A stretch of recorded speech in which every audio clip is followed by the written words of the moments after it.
What if we could heal individual neurons and treat neurological diseases at the cellular level? MIT researchers are making this a reality. Neurons are incredibly complex, with distinct regions like axons and dendrites that play crucial roles in brain function.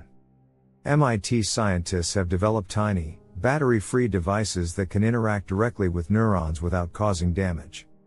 These devices, made from a soft polymer called azobenzene, wrap around neuron structures, allowing precise measurement and modulation of activity.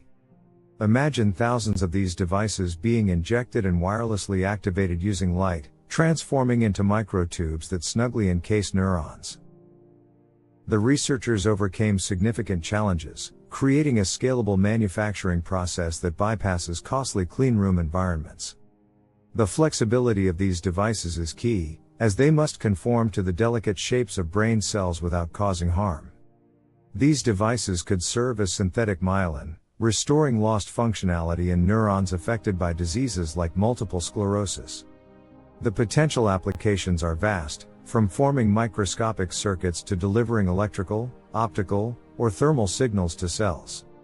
This groundbreaking technology offers a glimpse into a future where cellular-level monitoring and treatment could revolutionize brain disease therapies.